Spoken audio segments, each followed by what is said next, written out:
আজ সকালে বাজারে মাছ কিনতে গিয়েছি। আমার পাশে দাঁড়িয়ে দুজন ভদ্রমহিলা তখন গল্প করছেন নিজেদের মধ্যে। ওনারাও মাছ কিনতে এসেছেন। আমি ওই মাঝারি সাইজের একটা কাতলা মাছ নিয়েছি। ওজনে 1 কেজির মতো হবে। ওজন করে দিয়ে মাছ বিক্রেতা দাদা জিজ্ঞেস করলেন, আপনারটা কেটে দেব?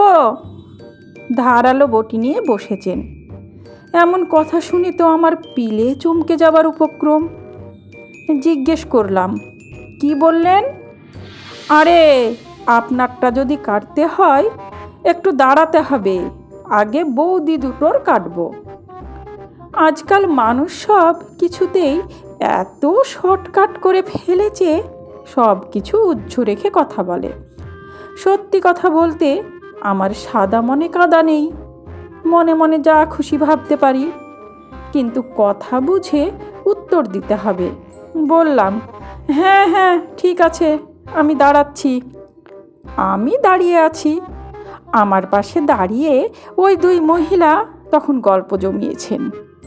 একজন মহিলা তখন অন্য মহিলাকে বলছেন, কাল দুপুরে কোথায় ছিলে গো?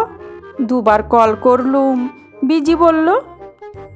আর বলো না, দুপুরে ফাঁকা থাকি বলে তখনই সবাইকে করতে বলি।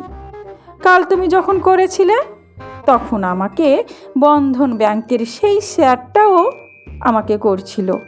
ওই যে গো, লোন দেয় ওই স্যার, কিস্তির টাকার জন্য কল করেছিল। তারপর ভাবলুম তোমাকে করব, আর হলো না। এই কদিন আমার টাওয়ারটাও থাকছে না। আমার কর্তা তো কাল ঘরেই ছিল। ও সারাক্ষণ টিভিতে মুখ গুজেছিল। কাল আর রান্না করিনি রাতে। দুপুরের খাবার সব ছিল। আমিও ওই টিভির সামনেই বসেছিলুম।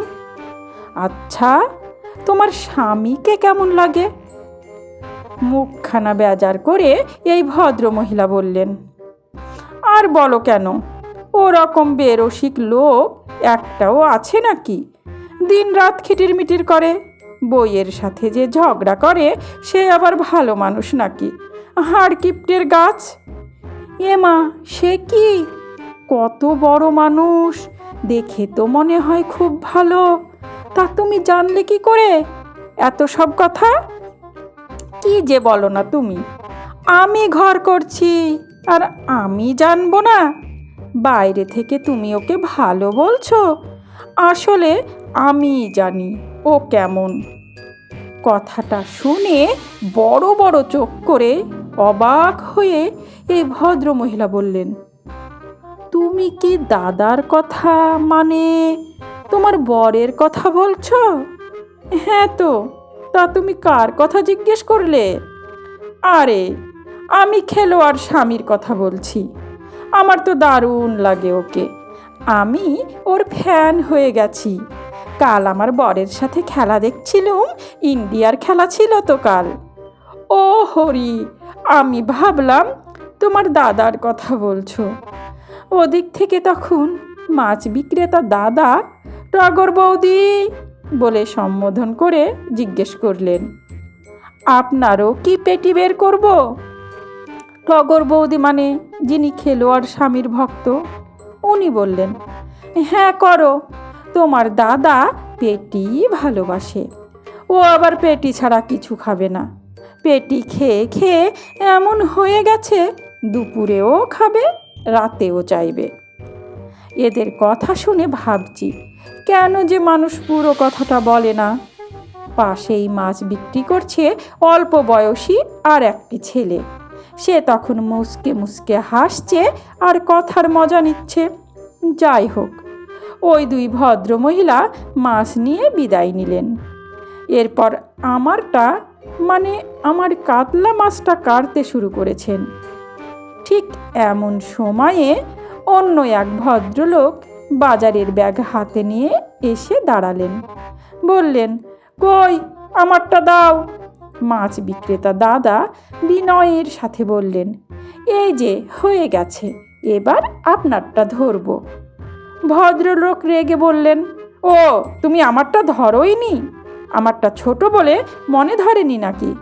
তোমার থেকে আর মাছই নেব না। দাও, আমারটা দিয়ে দাও, আমি বাড়িতেই কেটে নেব। দেখলাম পাশেই পড়ে আছে একটা ছোট ছোট স্কেলের সাইজের রুই। মাছ বিক্রেতা দাদা হেসে হেসে বললেন, রাগ করবেন না দাদা, এই যে হয়ে গেছে, এই দাদারটা দিয়েই আপনারটা ধরবো। আমার হাতে মাছটা ধরিয়ে দিতেই মাছ বিক্রেতা দাদাকে জিজ্ঞেস করলাম, কত দেব তাহলে? 3টে আঙ্গুল দিয়ে ইশারায় দেখিয়ে দিতে আমি 3টে 1 টাকার কয়েন ধরিয়ে দিয়ে বাইকে স্টার্ট দিতে যাব। মাছ বিক্রেতা জিজ্ঞেস করলেন, আরে দাদা, কত দিলেন? কেন, 3 টাকা তো।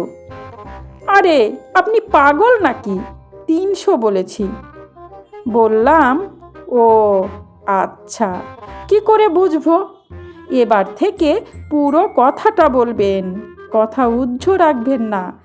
এত শর্টকাট করে ফেলেছেন, কোন কথার যে কি মানে করব সেটাই তো ঠিক করতে পারি না।